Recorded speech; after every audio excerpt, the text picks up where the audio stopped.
Welcome to Hard Talk. I'm Stephen Sackett. Of all the world's continents, Africa is the one likely to see the greatest transformation in the course of this century. It will likely be home to almost 40% of all humanity by 2100. If by then Africans have benefited from sustainable development, their global economic power will be enormous. If they haven't, then they could be facing cataclysmic levels of economic and environmental breakdown. My guest is the president of the African Development Bank, Akinwumi Adesina, sometimes dubbed Africa's optimist-in-chief. Is his positivity realistic or deluded?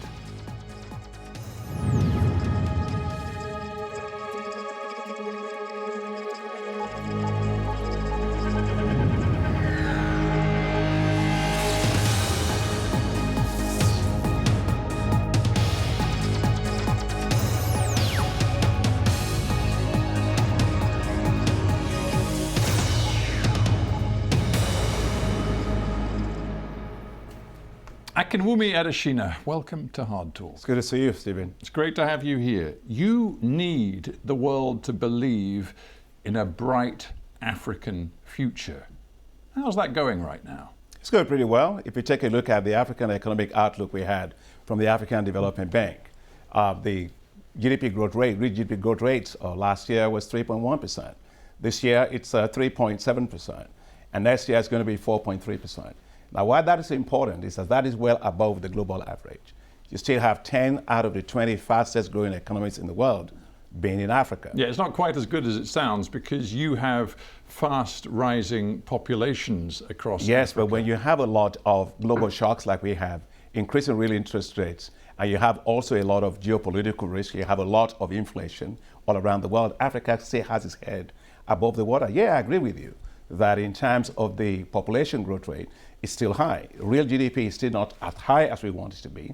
Africa still needs to grow at double digit though, for probably another 10, 20 years, so you see a lot of millions of people taken out of poverty. But don't forget, Africa is still the pivotal continent in which it has tremendous amount of opportunities to actually accelerate its development. But as boss of the African Development Bank, you need to persuade investors, both state investors, multilateral institution investors, and private investors, that Africa is a risk worth taking. And right now we see political instability in many different parts of the continent. We see massive economic problems, perhaps highlighted most by youth unemployment across the continent of Africa. The risks still look enormous to the outsider. Well, you walk across the street, it's a risk. You take a flight, it's a risk. The world is all about risk. The world is about managing risk. Yeah, but the investors of the world face choices. They don't have any particular reason to want to invest in Africa. Let me tell you why they should actually invest in Africa, even though if I accept some of the risk. First is take a look at what you were saying earlier on in terms of population growth rate. You have a continent that's going to have 2.5 billion people by 2050, right? That's going to be really, especially young people, you have 477 million of them less than the age of 35. That's the workforce of the world. Yeah, many of them unemployed young people who will be deeply discontented. No, but actually, when you actually turn that demographic advantage into an economic dividend, that's a different thing. But take a look at also the agriculture potential. Well, Africa has 65% of the uncultivated arable land left to feed the world, 9.5 billion people by 2050. That's not in Asia, that's in Latin America or Europe. It's in Africa. So what Africa does with agriculture will determine the future of food in the world. We'll get to the detail of some of that proposition later. But let's just stick with risk, because again, this is about money and it's about loans and debts. And right now, I think it's right to say 22 or 23 African nations are struggling with the kind of massive debt that means they're flirting with default. I mean, some of them have defaulted. Zambia, for example, defaulted in 2020. It's only just emerging from default now.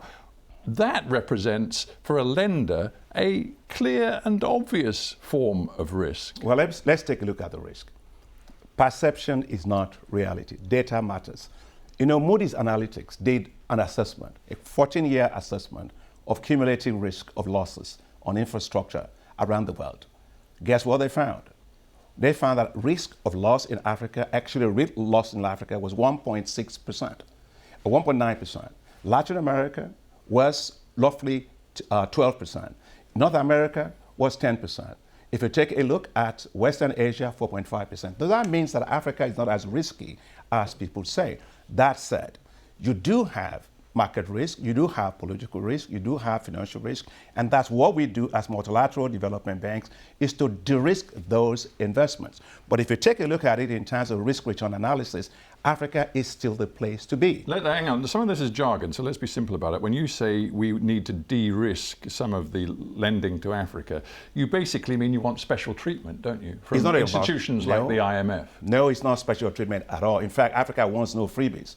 We have the instruments to de-risk. Let me give you it is special treatment because you want these special drawing rights from the IMF. They're literally called special drawing rights. Yeah, but I'll tell you, take a look at what we're talking about here. If you take, for example, Benin needed to go to the capital markets to raise money from its Chinese investors, right? You still have a risk premium that African countries have because everybody keeps saying, just like you said, Africa risk premium. It costs us 3 to 4 times to raise money than any part of the world. But we have partial credit guarantees that allows us to use $195 million to allow them to raise $400 million from institutional investors. We did the same also for Senegal. We did the same for Cote d'Ivoire with $400 million to raise $530 million. What that does is it allows you to go into the capital markets, allows you to raise money long term and at a lower interest rate. And that is how we de-risk investment. That's very, very important. We just did something by the way, for Egypt. We gave them partial credit guarantee that allowed them to go issue Panda bond, $500 million on the capital markets for China. It seems to me one of your messages over your quite long tenure now as president of the ADB has been that the key multilateral financial institutions, the IMF, the World Bank, they are not sufficiently able or willing to understand Africa, and they need more African involvement and input. Over your tenure, have you seen things change? For example, I'm looking at the fact that the IMF has created in the process of creating a third seat for Africa on its board. South Africa, for example, is now included in the G20. Have you seen things change? Well, there's no choice. There's no doubt everything has to change even more, right? First and foremost, that global financial architecture is not serving the interests of Africa very well. Take a look at what happened during COVID. Well, the developed countries actually disbursed what? Fiscal stimulus, $19 trillion, 19% of the global GDP. Africa did what? $83 billion. That's just minuscule, 4.5%. Take a look at climate change, right? Climate change is devastating Africa more than anybody else, any other parts of the world. We didn't cause climate change, only 3% of cumulative emissions, but we suffer $7 to $15 billion of losses every single year. I just came from Nairobi, where we had our annual meetings there, devastated by floods. And you have Zimbabwe devastated by drought, and Malawi and Zambia with that. Now, what happens is Africa needs, Stephen, it gets $30 billion in terms of climate adaptation, but it needs $277 billion. Now, let's go further in terms of what has happened also with the issue of debt that you were talking about. Okay, we have the situation for that was not just because economies were being mismanaged. No, we still have, people say you have long COVID. You have long fiscal COVID here, in the sense that the economy is actually trying to recover from the effects of that COVID. But the two instruments that the global financial architecture put up, it's not solving that problem. You have the debt service suspension initiative, which was just simply postpone the evil day. Okay. You have the G20 common framework. So your message is, that thanks to COVID, thanks to climate change, Africa's faced profound economic challenges, and the international community hasn't really stepped up and responded and understood and appreciated. If I may just say, because you mentioned the issue of the SDRs, and if I'll talk about that. The special drawing rights. Special drawing rights. That special drawing rights, I have been a global champion for the need for us to take those special drawing rights of IMF and use it better.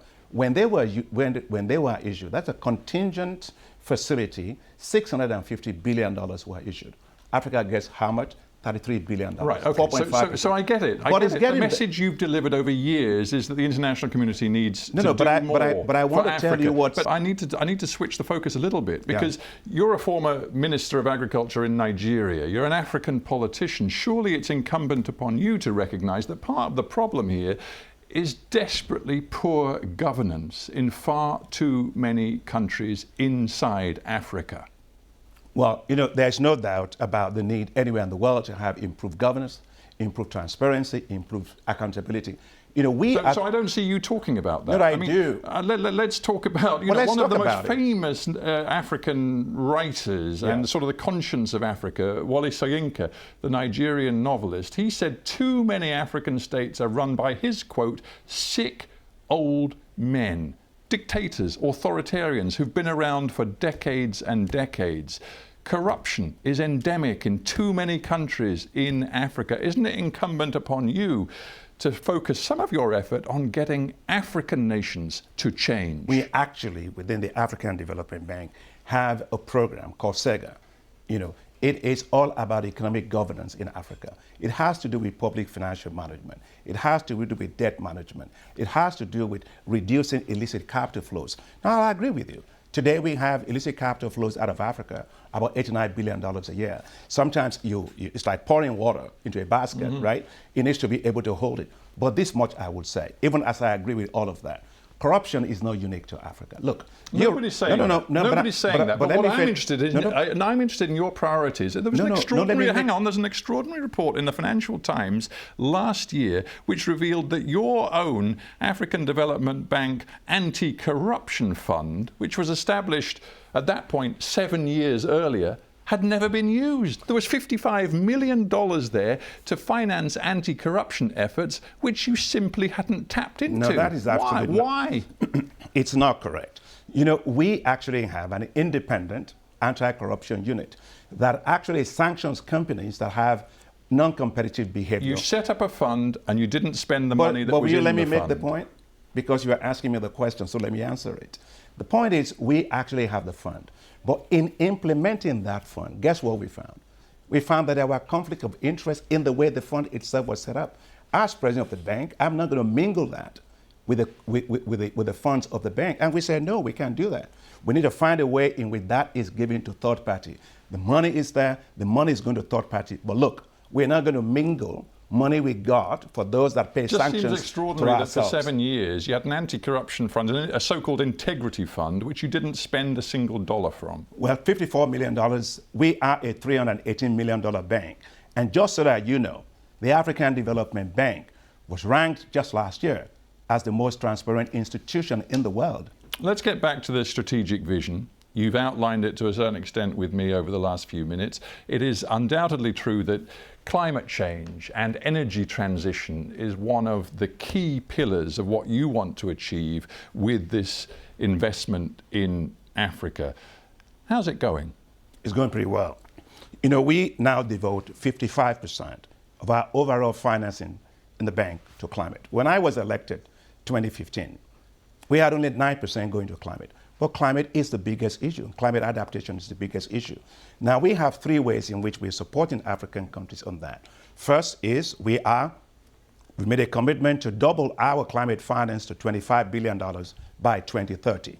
Second, we have a program that is called African Adaptation Acceleration Program, which is to deploy $25 billion for climate adaptation. By the way, it's the largest climate adaptation program in the world, together with the Global Center on Adaptation. And thirdly, 9 out of 10, Stephen, countries that are most vulnerable to climate change in the world are in Africa. 100% of them are in the low-income countries that we serve with the African Development Fund.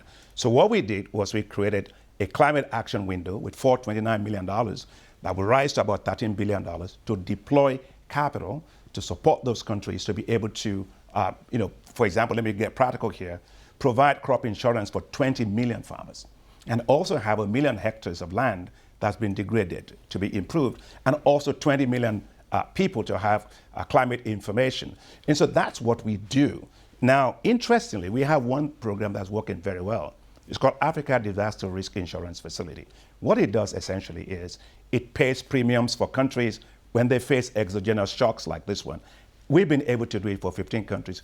We're scaling that now to $1 billion to be able to insure countries against catastrophic risk events. But it's still not enough. It's still not enough. Lots of different mitigation and adaptation efforts that are being financed, partly at least by the ADB. I'm just interested to know whether you are still willing to finance investment in fossil fuel production, exploration and production in Africa. There are countries from Mozambique to Angola to Zimbabwe which are still major players and to a certain extent rely on fossil fuel energy. Are you prepared to put money in those projects?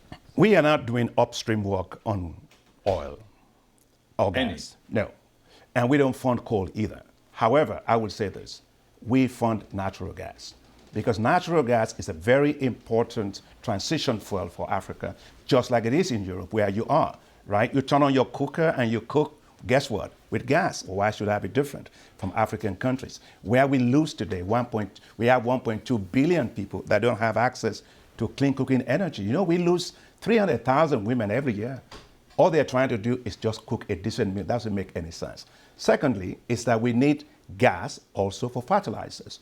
The same way in which the West has fertilizers, Africa has a right to be able to do that. But this much I would say about gas so that we don't confuse ourselves.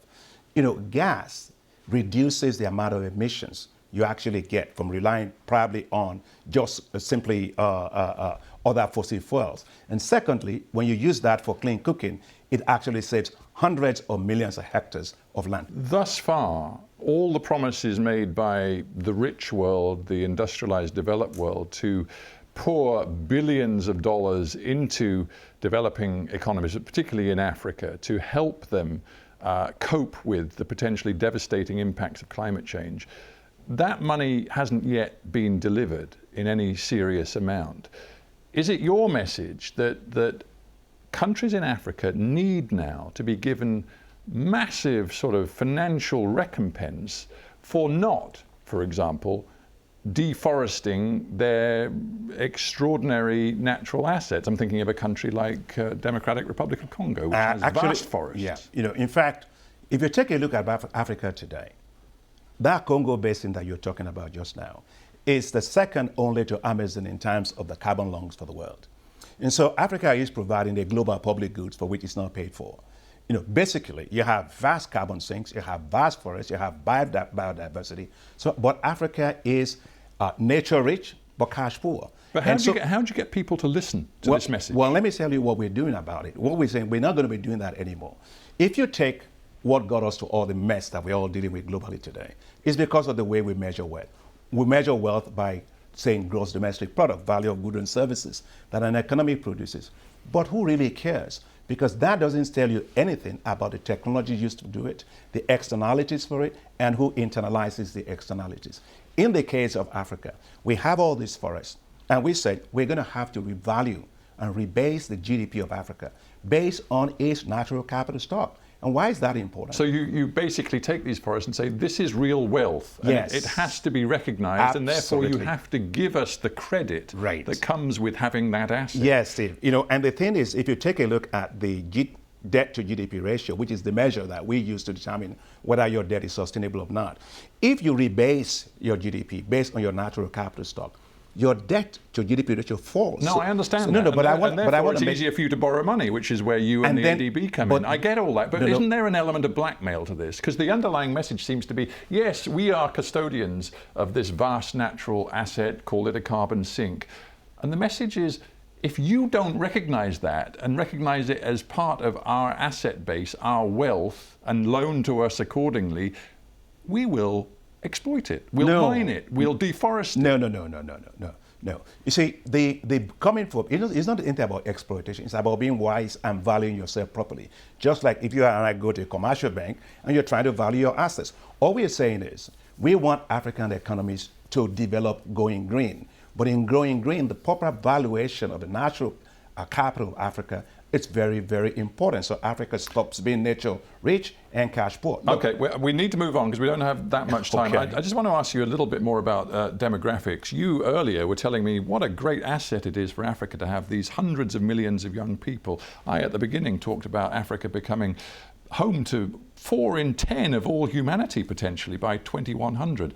Isn't the truth of this that there is no way Africa can support the levels of population growth that we currently see? Well, I think Africa is doing well with regard to that. 3 things I want to say. First is education matters. You know, with 477 million people, under the age of 35. And the kind of thing sometimes I see migrations to Mediterranean and all of that. That breaks my heart, of course. But here is but it's actually increasing. But yeah, exactly. But the future of Africa's youth is not here in London. It's not in Europe. It's not in Latin America. It must be in an Africa growing very well, equitably, and able to create jobs. But okay, so but what we are I see the potential, but I also see the downsides. Not so very long ago, a few years ago in this studio, Nigeria's former president, Obasanjo, told me that the levels of population growth in Africa that he saw at that particular time, I think it was 2017, represented a ticking time bomb. Would you use that language today? I wouldn't use that term. I don't disagree with him. I just think we need to grow much faster to be able to turn that demographic dividend into an economic dividend. And if you allow me just to make that point, that is why, for example, isn't it odd, Stephen, that we have a continent with that amount of people? We don't have financial institutions for young people. And that's why the African Development Bank is rolling out what we call youth entrepreneurship investment banks.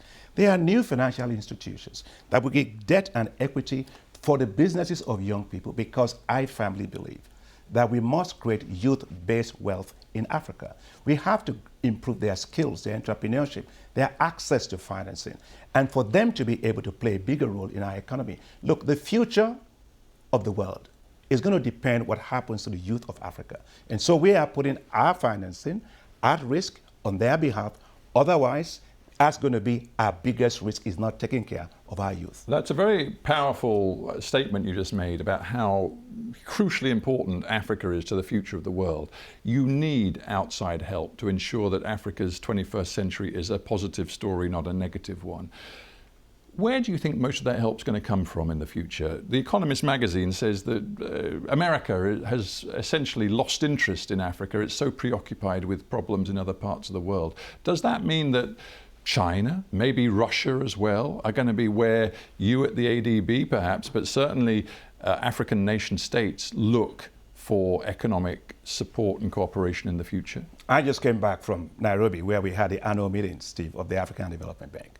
The African Development Bank, which have 81 shareholders, which includes 54 African... Includes the US and China. US and UK, by the way, great supporter of us. But and so my point is, geopolitical tensions are rising. But does Africa need to make a choice about who it partners with? Yeah, but I want to say is that we got an increase in capital of the bank from all our shareholders, $117 billion. That puts our capital at $308 billion. And that came from all over. It came from the United States, it came from UK, it came from Italy, it came from everybody else. But when it comes to investments, we need to be able to have investors in Africa. Yes, you and I talk about the issue of risk and how we manage those risks. And those investors can come from any part of the world. The fact of the matter is, Africa doesn't have to really choose. Africa has to decide what is in its own interest and be able to attract the kind of investments it needs. Take a look at the transformative power of working together. We have, for example, the Lobito corridor, which is linking Angola to Zambia, which we're doing with the United States. We also have other corridors we are working with multiple partners from. We also have, by the way, Stephen, I hope I can invite you there, what is called the Africa Investment Forum, which we've been running for the last 5 years, and we've been able to mobilize well over $180 billion of investment interest to Africa. Same Africa that you were saying has risk. It's exactly where people are coming to put their money. If you're not in Africa, I wonder what else you'll be putting your money in. Well, that's where the frontier is. Clearly, this is a hugely important story. But for now, Akinwumi Adesina, thank you very much for joining me. Thank you, Steve. On HARDtalk. Thank you. Very good to see you.